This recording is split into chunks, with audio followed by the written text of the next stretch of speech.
All Welcome. right. Well, good morning, good morning, good morning. We are live here from Miami. I love seeing Jenna and B as we all just had breakfast. So thank you guys for breakfast and the morning inspiration.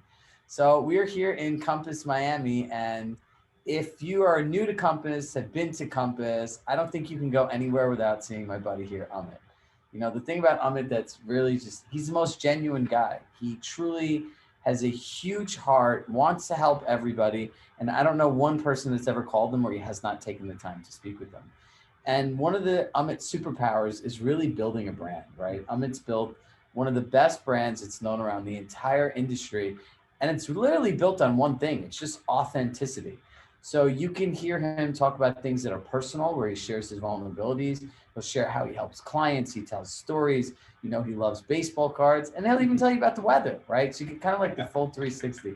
So Amit, just introduce yourself quickly, like who you are, where you work. Yeah, so thanks for joining us. You're in my office. I'm in Coconut Grove, which is in Miami, and I've been in real estate many years. And you guys, if you want to know more about me, just go to Instagram and do hashtag the Indian Realtor.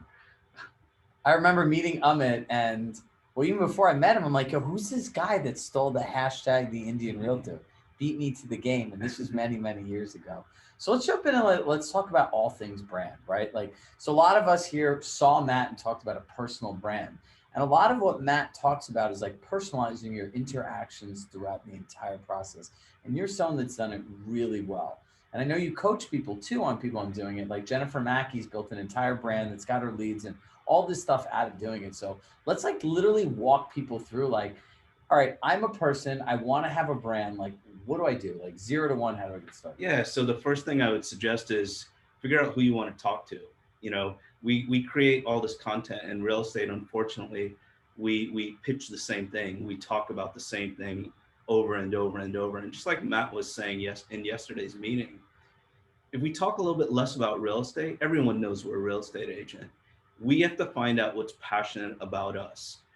So for me, just going back to what Chirag was saying about me, I had a bunch of friends commit suicide. 7 friends in my life died. And so mental health is really, really important to me. Um, Obviously, real estate is important to me, but more people care about real estate stories where you dive into about the people. So 0 to 1 would be figure out who you're speaking to. Can you And give us an example, right? Like yeah, who, so your audience is agents, right? Like a lot of who you gear your yeah. messaging to is agents. Yeah, totally. So once I started coaching with Chirag, I mean, it's like some things that are obvious that we don't really understand. He's like, hey, you're getting a ton of your business from agents. We've had this week 68th referral from agents around the country in 3 years for Compass agents. And so our audience are agents. Also, we like to, I like people that like sports cards. So I share that content. There's so many things about all of us that will resonate with people. So me, 52-year-old male, living in Miami, working for Compass, that likes sports cards, that is into mental health and likes to storytell. So having those things, that is my audience. If you don't like to do those things, don't share what I share. Find out a list of 3 or 4 things that you really, really resonate with that you want to share with. The reason you do that is I'm sure you guys could relate to, you get a client, a brand new client that you've never met, and you have things in common and the transaction goes so smoothly. Imagine if those were the only clients you had, and when you talk to them, that's what happens. All right, so I'm gonna unpack what you said there, right? So think about this 0 to 1. Amit really shared like an avatar, right? Number one, for everyone taking notes, identify who is your audience, right? Who are you really looking to speak to? I had a friend, Amit, and he was actually the one that came up with the concept for that Volvo ad. He's in the Volvo Hall of Fame. And, he always told me, he goes, Shrag, listen, the problem in real estate is if you're talking to everybody, you're talking to nobody, right? So number one, accept guys, you can't talk to everybody, right? So who's your audience, right? So that's like box number one. And then underneath that box, start making 3 or 4 boxes. Like, what are their interests, right? Like, if it's just your audience, so your audience you said is mental health, right? Mental health, also um, sports cards. Sports cards. also real estate agents, Real estate agents, and storytelling, sharing a journey of people, human connection, human connection. right? Like, so does in your avatar, does a introverted accountant that just cares about a spreadsheet, is that really somebody that resonate with you? No, and you know the thing too is when you mentioned that, if I had that client, I'd be going crazy, you know, because I wouldn't make them feel good and they wouldn't make me feel good. Yep, exactly. So that's being in alignment, right? So look, I think all of us today, right, 0 to 1, let's just get really clear on who our audience is, right? And look, we all spend so much time, and I learned this from you, just trying to be something that we're not, trying to be someone that we think people are. And I don't know where I heard this recently, Amit, but it was someone said that like people are just people. We spend so much of our lives trying to impress or have ordinary people think of us a certain way. And if you start thinking about life that way or building your brand that way, it's like it's kind of sad, right? Yeah, you know, I was watching a video yesterday, and this guy was at a conference, and he was new to videos, and he said like, you know, I used to care what everyone thought about. At the end of the day, I look how I look, I sound like how I sound. People already know. It's so obvious that we know this, but just having it like worrying about like what we're gonna create based on someone else. If we just talk about what we like, people that like us will like us. You know? Yeah. It's not, listen, you guys are all who you are. We're all unique, special people. And like nothing what we're saying is rocket science. Is it's really just making it simple, right? Like I said to a client yesterday, Amit, I said, look, I go, what happens if I told you every day that the first thing you need to do is contact 5 people, and the question you ask yourself, who are the 5 people I want to deepen my relationship with today? Then I told you to go for a walk for 34 minutes in the park because you live near a beautiful park, then take a shower and then do all this other. It sounds pretty simple, right? But like there's so many stories and things that we attach to this, right? Simple things. Suzette Krause, right? Suzette, like I know from Suzette, she's a good example of someone that's built a brand. Like I felt like I knew Suzette when she came to Compass, but I followed her. I watched her videos. I knew she's an avid dog person. I know she runs around. She's like really works very hard for her clients. But that's all the stuff I learned about her before I ever met her, right? So the question is how are we going to share our authentic selves, right? So what can people do, right? They've identified the audience. They've identified their interests. What's the next step? The next step is think about so with your interests, how are you going to share that? Are you going to share it on social? Is it going to be on a blog? Is it going to be on Facebook? Is it going to be on Instagram? How are you going to share that message? I learned this, and this is a little bit separate from what we're talking about. The more our team talks about real estate, except for Jade, the less we make. The more we talk about our successes, the less we make. You know, people can always share, you know, they can relate to like failure and stuff. So you have to find out what platform do you like. And obviously, if you can be on multiple platforms, that's great. I always think about when I'm sharing my content, if someone Googles me, are they going to find me?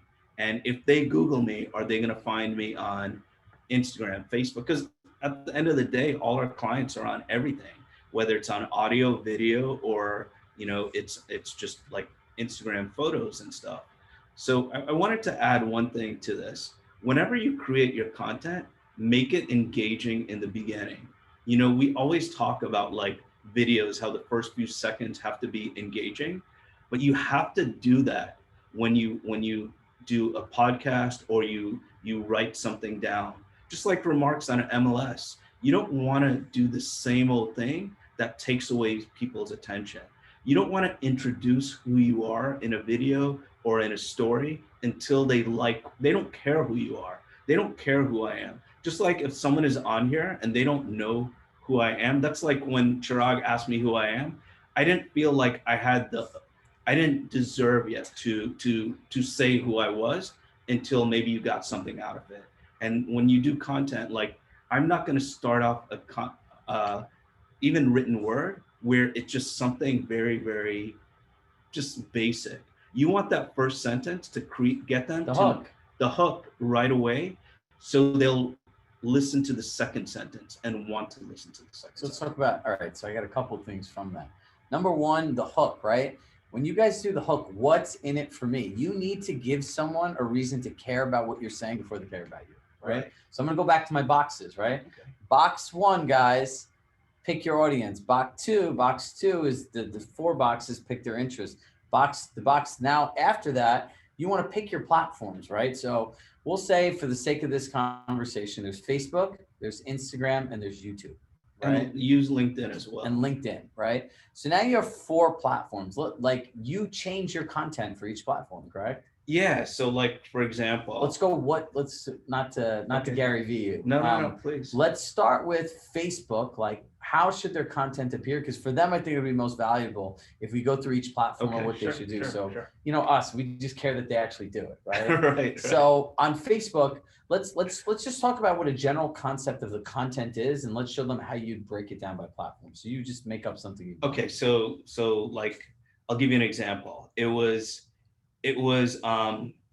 Thanksgiving. I was gonna do a Thanksgiving post, and I did it a couple days later. It was on Facebook. So I had a photo of my mom and me, and then I wrote down like it wasn't a video. It was just a photo and written word. And the first sentence I said is, "I haven't hugged my mom in 269 days" or something. So I was saying it showed me with my mom, and then I was talking about gratitude, and I was talking about like a story. So you have to create the story. So that's Facebook. If it's Instagram, Facebook, you can write a little bit more. On Instagram, if you write as much, it'll be a little bit worse. I still do because I have an audience. So that's, on Facebook, that's how I So you do could it. say, so Facebook, it's more written word. You go a little more in depth. The audience is a little bit older, right? So they're more likely to Yeah. read. So now let's take that same piece of content. If you were to put on Instagram, how'd you change it? So maybe it would be a video. Maybe it would be a short video, and I'm saying it. It could be an Instagram story where I could have multiple stories where I have even just like a black screen, and I write down, "I haven't hugged my mom in this long," and then at the end I have a photo of her or something. Where it's shorter, more concise. Obviously, in all these platforms, if you can do a video, it's going to be the best, but it's not always that easy to do it. Now, if this was on YouTube, right? YouTube, out of all three of these, can actually be the longest, correct? Yeah, so with YouTube, people go there. So Facebook and Instagram is for people like at work usually, where they need the words and stuff. Most people when they go on YouTube, they don't need the captions. So people go to YouTube for entertainment, like instead of watching a TV show, or they go there for knowledge and to learn. So it can be much longer. Got it. So do any of you guys have questions right now about how the content is different on each platform? So we gave you a little formula here. We wanted to make sure that today that we plan this in a way that you were able to go through simple steps to take what Matt shared with you, what Rachel's going to share with you, the workshop of who you are that you guys are going to do tomorrow for our coaching clients. And then all this stuff is put together by Friday. You're supercharged. And you're like, I got it. Here's who I am. Here's my brand. Here's my audience. Here are their interests. Here are the platforms I'm going to focus on. And remember, the goal is to make this simple, right? Corey wants to know what is appropriate for LinkedIn. Oops, sorry, Corey. We left LinkedIn out. All right, go ahead. I'm sorry. We left out LinkedIn. Yeah. Oh, Thank what you, do we Corey. do? So on LinkedIn, we a lot of people have this old, I don't know, their thoughts are that perception that LinkedIn is super formal, super, professional, and it's not. LinkedIn, you can do likes, loves, and all these other things. I would make my LinkedIn similar to Facebook, and sometimes I would make it like Instagram, because all of these people on LinkedIn are also on Facebook. They're also on Instagram. So even though they're there, imagine you're on LinkedIn and you're seeing a bunch of boring crap, a bunch of boring professional stuff, and all of a sudden you see like stuff that makes you feel like you're on Instagram or Facebook. You'll probably relate to that person more, and you'll probably digest that content. With that said, you want to have both too. You want to have that stuff like Instagram and Facebook, but you also want to have some professional stuff as well, maybe market reports and stuff like that. Okay, so let's go through some more of these questions. Amit, do you have help making content, or do you make it all on your own? So I mean, it depends what the content is. If it's like videos, yeah, we hire, I mean, the guys here, you know. And if it's remarks for the MLS, I have a copywriter. But as far as the other content, I would highly suggest that you do it on your own, you know. And it's going to suck in the beginning because for everyone, it sucks in the beginning. When I say sucks, it's going to suck to you. It's not going to suck to other people, because if someone likes you and cares about you and reads something and just sees you post, they're going to be excited about seeing it. But you know, just like how we look in the mirror and we're super critical about ourselves and other people don't see any difference, I would suggest you want, the main thing is this, the branding is this. I'm sure all of you, every single one of you, because you're successful in real estate, if you met someone tomorrow or today, within 5 minutes to 20 minutes or 30 minutes, they're gonna like you. We're trying to scale that so everyone likes us. And by doing that, if you get someone else to do your content, I mean, if you do like lists on like top 5 spots and stuff, that's okay. But if it has anything to do with your personality and you have someone else write it, it's not going to work. It's not you. Josh asked a question and we'll get to the other one. Josh says the guys here. So what I wanted to do is, I know a lot of you who I work with individually, we always get asked, I'm like, what videographer do you use? Josh knows we've come up with this crazy concept and we're interviewing people. I've worked out a partnership agreement with the guys doing our filming here. I met them through Amit. They're going to be filming all of our stuff for 3 days. And we're going to have packages that we're going to be able to partner with them. They do travel, Josh. They go to different locations. We're going to find one film company that understands our philosophy, our communications, that we can communicate with, so that when we are doing these projects together, or if you come to a training here and you want to hire them, they have an idea of like, right, Amit, like how to tell the right story, how to capture it, how to break down the content, how to make it platform specific. Yeah, they're amazing. I get so many compliments because I just wrote a check to them. I didn't do anything else. I just showed up, they edited it, and then all of a sudden we got a lot of business. So yeah, it just has to be storytelling, and you know, your message has to go through. I wouldn't worry so much about the complexities of it.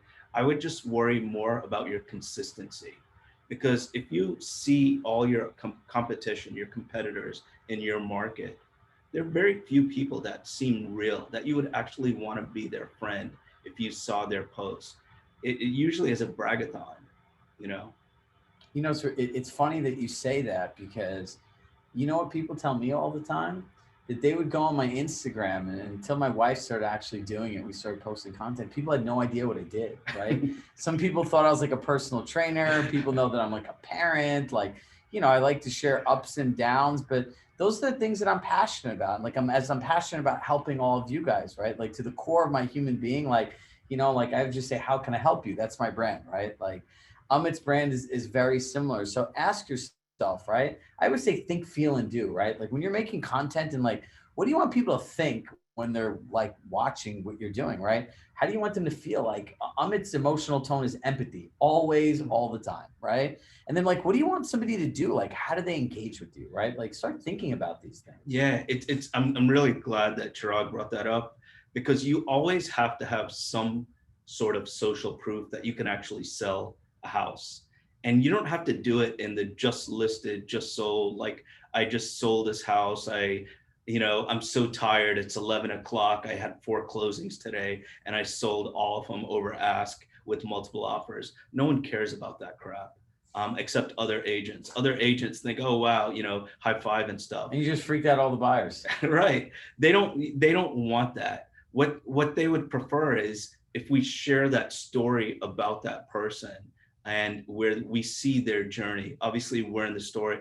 I've spoken about this many times, but you have to show that you can sell. And in the beginning, I was just like what Chirag said. I would share a lot of stuff, but no one knew I could sell a damn house. So, they would tell me about the homes that they bought because I was a nice guy and I was in real estate. So you have to have a component of that, but try and have a spin on it. And, and if you guys have questions, just put them down or share them with however. You can contact me. I'll be happy to help you with whatever specific questions you have. Look, couple things, and we're going to go to rapid fire. We start a few minutes late, so we're going to stay on for a few minutes after. Look, guys, think about this. You have to remember one of the biggest challenges for being successful in this business and portraying it is people don't know you need more business. If you show you're so busy all the time, like, look, unless you've worked in a corporate job, the goal is never to give a busy person more work. So if you have relationships and everything else like this, right? This is a conversation I have with Fran all the time. Like, Fran's like the queen of Woodbury. So no one would ever know that Fran needs to sell another house, right? Because it's like listing after listing after listing. But then sometimes you lose a listing like this and you're like, well, the people don't even know. And that's why you need to engage, use storytelling, tell the story of the people. Don't tell the story of yourself, right? Like, you know, we'll share this video out that Amit made of these people, of two older people that owned a home and how they shared their story. Literally, I know people that watched a video and cried. Like, I watch a video and I think about my life in a different way, right? Like, and that's these people just really talking about Amit and how he sold their house, right? Like, They did it. Yeah, that's good. That's good content. So a couple quick questions. What's your recommended length on YouTube? So YouTube, you can be longer. So whenever I do content, I think about this. I think, how long is it interesting? How long is it engaging? And the odds are it's probably a little bit less than you think because you created it. You think it's better than it is, usually. Sometimes we're hard on ourselves. So it depends on what the topic is. If it's something that's educational, it could be long. But I wouldn't like get into the weeds so much. If out of all the platforms, you can get into the weeds a little bit into it with YouTube compared to the other ones. But, you know, if it's 10, 20 minutes, it's fine. You have to look at the easiest way I could say it is when you go on YouTube, how long are the videos that you're watching? And you'll be able to tell by that. Second, other question, best platform for videos 60-second or under? You know, Instagram Reels are great. They're getting, you know, since Instagram is competing against TikTok, they're showing your content to more people. So Instagram Reels would be great. That would be the best one. TikTok, of course, is good. I have friends that are killing it on TikTok and making tons of money in real estate from it. But you have to be, you know, like Chirag was saying, as far as the different platform, if you're funny, if you have some sort of wit, you can do like these short length videos. It just depends on what you're good at. Patrick wants to know, and then I'm going to get Barbara, I'm going to get to your question. How many times a month do you shoot videos non-property related? Non-property related. So COVID made things a little bit different. Prior to that, these guys were Derek, who's to the side of me. He was following us sometimes 12 hours a week. But so that was us. That would be like later on what you can do. Like Matt was saying, like we always have these like goals to get to. But as far as videos, as many as you can do, I would worry less about the quality and more of the consistency. If I have friends that do videos every day and they get a lot of business and they hardly talk about real estate. It's your comfort level. In the beginning, it's going to feel awkward to do a video even once a week. But as you feel more comfortable and as your audience, for me, what helped the most was when people started giving me compliments. When you get a compliment about stuff that you don't think anyone is watching or paying attention or cares about, it gives you a little enthusiasm, a little pep in your step. Shannon wants to know what percentage of your business is coming from your social media? Probably 95%. Let's all let that sink in for a second, right? Holy shit. Yep, that's right, Josh. So, but if you think about this, right, the three things that I always preach to everyone, like this could be an Instagram reel, right? Discipline to do what you need to do, the consistency to do it no matter how much you feel, and the patience to allow it to all happen. Like this didn't happen overnight. So this is a perfect segue to the next question. I love watching Josh's facial reactions. What do you give Barbara as a new agent? Barbara, what market are you located in? Put that in, you know, so people can get to know you. And what advice you want to give a new agent if they want to start building their brand? This is kind of a fun one. Yeah, I wish I was a new agent and I can do this. Okay. So basically, you can't compete on real estate sold. So once you start showing all these, you have to show a little bit about that, you know, real estate, because you're brand new. No one is going to think that you can sell anything because you're brand new. So you have to start, I would start sharing some stats, but maybe make it a little bit fun. Like, this is your favorite home that sold in this neighborhood, or whatever, just basic stats that people could relate to. So you have to have a little bit of real estate. Then you want to also, I would document my journey as a real estate agent. You know, I talk about, like, because a lot of new agents work a lot harder than some of the older agents. You know, they're doing everything because they don't know in real estate a lot of times. Not you guys, but a lot of agents do nothing and just wait for their phone to ring. So I would just keep documenting your journey, because you're gonna relate to other agents around the country that follow you. And then I have a friend in Miami. His name is Jonathan Vega. Jonathan Vega works for one Sotheby's here. Jonathan Vega, when I worked at Sotheby's like 4 years ago, he was on a team. He didn't do anything. He didn't sell anything. And then he started doing these YouTube videos. Now he has, I don't know, it's not that many followers, maybe 1,500 or 2,000 on his YouTube, but he's selling millions of dollars in homes because he was consistent about it. And his videos sucked in the beginning. They were terrible. I felt bad for the guy, but I felt happy for the guy because he was consistent with it. So I would just say, Google yourself, Google your competitors, see what's out there. If I live in Miami, if I live in Coconut Grove here, and I'm a new agent, I'm gonna pretend there's a buyer moving to Coconut Grove. What would they look for? They probably want to know where to eat, what to do, where to hang out. And I would start doing, if you live in a certain area, I'm sure there are a million things you love about that area. If you just start sharing about that area in a real estate related way where you're not salesy, they know you're in real estate. Maybe you wear a Compass cap, maybe you wear a Compass shirt, maybe you do something and you're actually coming from contribution. I think you'll do really well if you're consistent. And the most important thing is to have that long-term patience. And lastly, you, Tracy and Parsa, are a wealth of knowledge. Pick their brain in everything and document it. They're not documenting it. I know both of them. I work with them. They're not doing that. So go out and share. Like, you know, I'll share this with you. I think it'd be really interesting. I think Facebook's a good platform to use Facebook Live and have the discipline to document every single thing you do for a house. And when somebody stands you up, what that moment is like, right? When you have to do 20 showings and like you had to leave your kids behind, right? Like, and you had a plan, you had to cancel, like all these different things. I would document this entire process because people actually have no idea, right? Like if you ask somebody these 3 questions, right? Do you know what specifically your agent did to market your home? They're going to say no. They're going to say, you know, were you aware of how they're going to communicate with you before, during, and after, pretty much throughout the whole process? No. The third one is, do you actually know all the things that they did and why you paid a commission? No. Yeah, right? It's sort of like the behind the scenes. Like if we see anything that we're interested in and we see the behind the scenes, if we like Jay-Z and we see what restaurant he goes to, what he eats, where he shops, if he goes to Target or whatever, stuff that's not normally out there, people are interested in it. So it's like people don't know that we go to a showing, usually not a showing, but like a photo shoot, half an hour early, get the house prepped, that we're there for 4 hours, 5 hours. And if you do like Instagram stories or other things, and people really, really get to know Jade on our team, Jade Kalbacher, if you follow her Instagram stories, I mean, she's in real estate. This is like her 3rd year. And I say it so much because I'm so proud of her. She got a $50,000 commission yesterday. And that was like her 3rd one this year, you know? And she's new in real estate. She turned 25 a few days ago.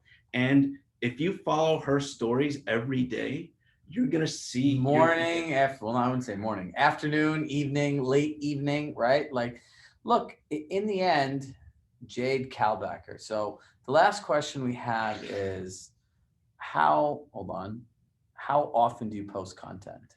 So you should post content many, many times a day if you can. But with that said, don't post just to post. You know, if that content that you're going to post, make sure that that person, that your audience, the people out there would want to read it or view it. Because if you're posting just because you have a schedule, you have this arbitrary schedule why you want to post a certain amount of times, and the content's not good, it's like getting junk mail. No one is going to want to see the next one. So I would say post as much as you can, but make sure it's decent. In the beginning, since it's not going to be great, just do consistently. But as you get better, make sure you worry a little bit, not too much. Let me piggyback off Yeah. that. Guys, remember how Matt said yesterday and how Amit said every interaction is your personal brand? If I can share with you on a very, very personal level what annoys me the most in a day, and all of you know I don't complain, is the amount of time I have to physically spend unsubscribing to property emails from real estate agents at Compass that I never signed up for, right? Like nobody cares about your listing. And by the way, when I see Jenna's face, she knows what I'm talking about, is when you have a listing, right, and you're marketing it for advertising it, copying the exact remarks that you put on the MLS or StreetEasy or Compass.com is a horrible idea, right? Like, what are the highlights, right? Like, and take that long message and look at it on a cell phone. No one's reading it. You're stealing time from people's days. And just because, you know how many people open an email to delete it? Just because people are opening me, and it doesn't mean that the content's good. So I challenge everyone to think about how you communicate with people. What is your brand? Like everything that Amit sends has value. Right? Like if he sends an email, I'm opening it and I'm reading the whole thing, because I don't get 800 emails for the sake of using a CRM. Right? So look, that is it for us today. I mean, what parting words do you have for everybody? It's empathy. You know, I did a piece this week that, you know, I don't brag too much. Piece. Tell them what the piece and was. I'm so proud of this piece that I did.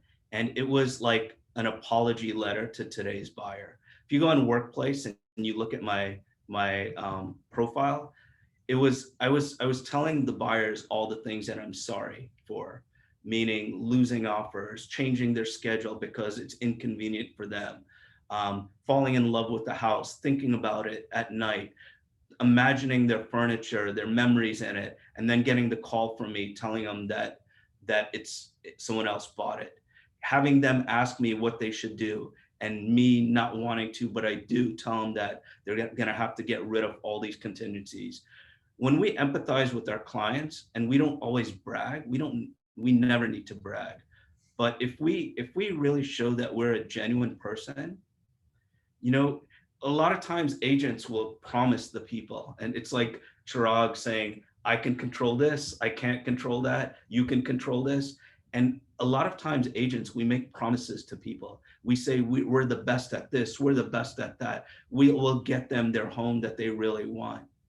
At the end of the day, we don't have control over a lot of things. But if we promise them and we empathize, and we, you know, one of the things I told them is in the piece was, I know that you spent hours looking tens to hundreds of homes before you give me this list of 5 homes.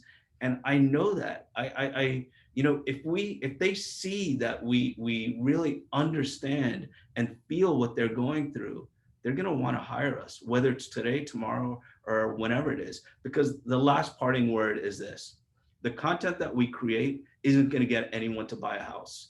What it's going to do is because they're probably not in the market to buy a house, but what it's going to do is get them to think about us when they want to buy a house. There it is. As they say in Disney, that's all, folks. So for my friends in Miami, I'll see you guys this week. Have a great, powerful day. Listen, remember, you guys all have the ability to make a difference in someone else's day, life, decision, and process. It's a big responsibility, so don't take it lightly. See you guys soon.